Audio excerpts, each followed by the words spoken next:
Fala, jovem! Aqui é o professor Felipe Rocha e nesse vídeo eu vou trazer para vocês 2 pontos de atenção para quem trabalha com exclusão do ICMS-ST ou exclusão do DIFAL da base de cálculo do PIS da COFINS. São 2 pontos mais voltados à parte operacional, à parte técnica de cálculo propriamente, para que você não faça o trabalho aí errado e lá na frente traga prejuízo ao seu cliente, tem até mesmo seu perder comp indeferido.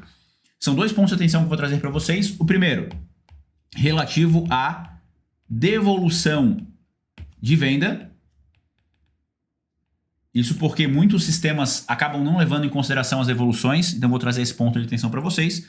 E o segundo ponto, em relação à compra de fornecedor substituído.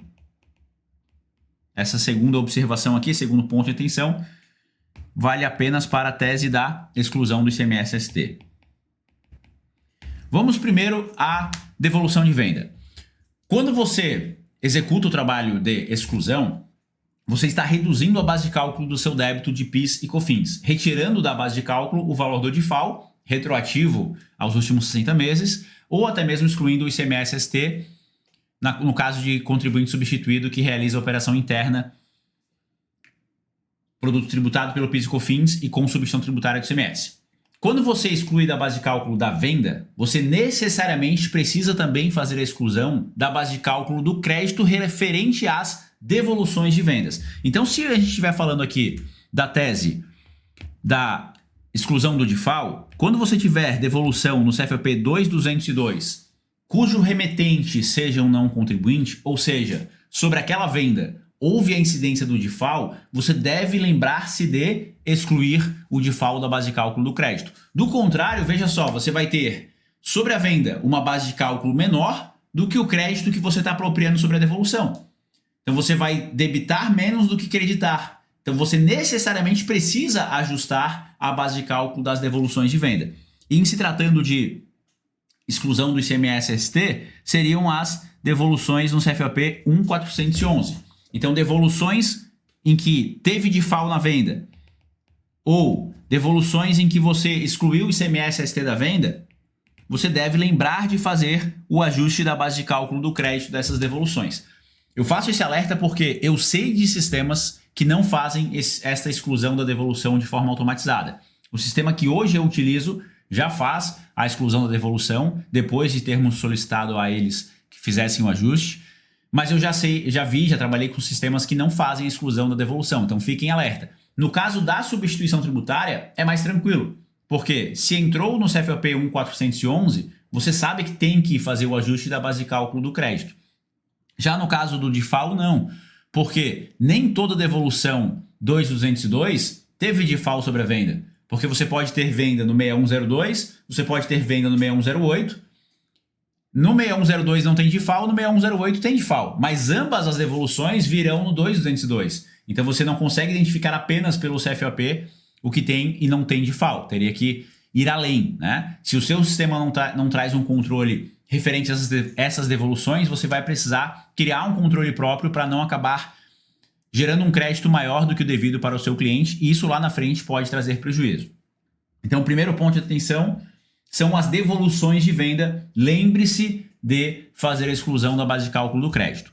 Segundo ponto de atenção, e esse, na minha visão, vai trazer prejuízo lá na frente, tá? Que é referente à exclusão do ICMS sobre as compras de fornecedores substituídos. Vamos relembrar quem são substituídos, né? Substituídos são aqueles que revendem o produto com o ICMS já anteriormente retido. Então, se você, por exemplo, é um varejista e compra de um distribuidor atacadista, você está comprando de um substituído se você compra dentro do seu estado. Você recebe a mercadoria no CST 60, via de regra no CFAP 5405, com exceção do lubrificante e do combustível. Então, você já recebe o produto sem ICMS. O ponto que eu chamo a atenção aqui é para o que está escrito lá na legislação. Aqui estou compartilhando com vocês o artigo 171 da Instrução Normativa 2121 de 2021, artigo 171, olha só o que ele diz aqui, ó. Não gera direito a crédito o ICMS incidente na venda pelo fornecedor. Muitos interpretam que esse texto aqui ele está se referindo apenas ao ICMS próprio. Mas se nós lermos o que está escrito, ele não está falando ICMS próprio. Ele não está falando ICMS destacado. Ele está falando ICMS incidente, que é muito diferente de destacado ou pago. E o inciso logo abaixo fala do ICMS ST quando você compra de um substituto. Mas vamos nos ater aqui ao inciso 1. Se você compra de um substituído, concordam comigo que quando você compra de um substituído, há sobre a operação dele a incidência do ICMS? A diferença é que o ICMS que incide sobre a operação de compra de um fornecedor substituído, ele não é pago por ele, fornecedor. Ele foi pago em etapa anterior. Mas não significa que não há incidência. Existe a incidência, só que foi pago esse imposto em momento anterior. E eu interpreto que se a Receita Federal, com base neste dispositivo aqui, que aqui eu estou mostrando a instrução normativa, mas é respaldado no texto da lei que foi alterado pela 14.592 lá em 2023. Lembrando que esta redação ela entrou em vigor em 1º de maio de 2023. Então eu preciso excluir o ICMS da base de cálculo do crédito das compras a partir de 1º de maio de 2023, inclusive quando da compra de fornecedor substituído, que é o que eu estou trazendo aqui para vocês. Se eu compro de um fornecedor substituído, houve a incidência do imposto, só que não foi pago por ele esse imposto, foi pago pelo fornecedor substituto, ou até mesmo foi pago por ele, só que foi pago pela entrada, na condição de responsável solidário. Então, houve a incidência do ICMS. Portanto, se a Receita Federal, com base nesse dispositivo, exigir que você faça a exclusão do ICMS sobre as compras e substituídos, eu considero que a Receita Federal está aplicando de forma correta a legislação, porque o texto não fala em ICMS próprio, fala em ICMS incidente. E vamos concordar que se você excluir o ICMS da base de cálculo do seu débito quando você é um substituído, por que cargas d'água a Receita Federal vai interpretar diferente a base de cálculo do seu crédito? Claro que você tem uma vantagem gigantesca porque você pode excluir o ICMS ST da base de cálculo do débito retroativo aos últimos 60 meses, enquanto a exclusão da base de cálculo do crédito vale apenas de maio de 2023 para frente. Então existe um grande período em que você exclui do débito, mas não exclui do crédito. Mas a partir de maio de 23, eu interpreto que tem que ser feita a exclusão do ICMS da base de cálculo do crédito. Ah, professor, e como que eu faço esse cálculo? Aí eu levanto mais um alerta. Há quem oriente, e eu não concordo, que você deve pegar lá no XML de entrada o valor do ICMS retido. VICMS ST RET. Perdão, faltou o ST aqui antes. O valor do ICMS ST retido. Eu interpreto que não. Esse aqui é apenas o valor do ST. Você tem que excluir o ICMS incidente. Então, qual que é o ICMS incidente? É o ICMS que deixou de ser pago pelo meu fornecedor, né? Tem duas formas de chegar a esse resultado. E aqui, em relação à forma de cálculo mais adequada, como a legislação é omissa, vai ficar a critério da interpretação do fisco, se não houver mudança na legislação.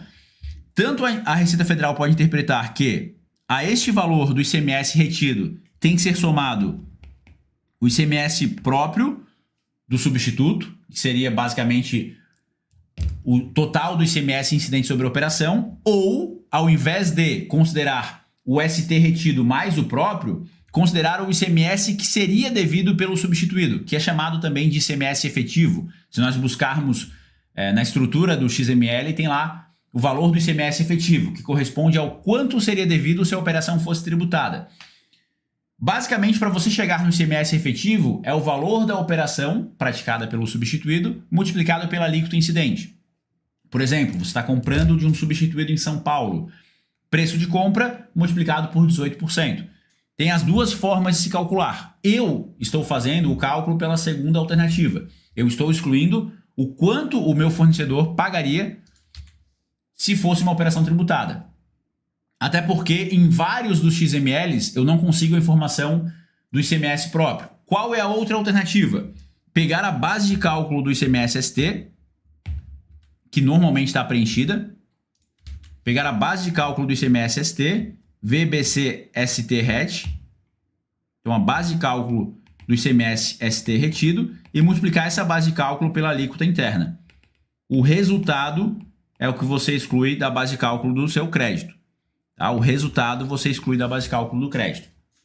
As duas formas eu interpreto que são viáveis, né? São válidas, uma vez que a legislação é omissa. Esse cálculo aqui que vocês estão chegando em tela, você vai excluir o que de fato foi retido, considerando o próprio mais o ST, o que de fato compôs o custo do meu fornecedor e, consequentemente, compôs o seu preço de revenda. Se a Receita Federal vai por esse caminho ou por outro, é cedo para afirmar. Mas o fato é que a Receita Federal irá exigir que você exclua o ICMS da base de cálculo do crédito. Eles farão o máximo possível para reduzir o prejuízo que essa tese trouxe aos cofres públicos. Qual forma de cálculo eles irão adotar, ainda é cedo para afirmarmos. Mas se você não estiver excluindo nada da base de cálculo do crédito, tenha certeza que o prejuízo será maior lá na frente, caso a Receita Federal exija que você refaça os cálculos. Então fique atento, leve isso em consideração, ao menos leve a informação ao seu cliente de que existe esse risco, para que lá na frente não seja pego de surpresa e traga aí um prejuízo para a tese que você executou. Espero ter ajudado, muito obrigado e até a próxima.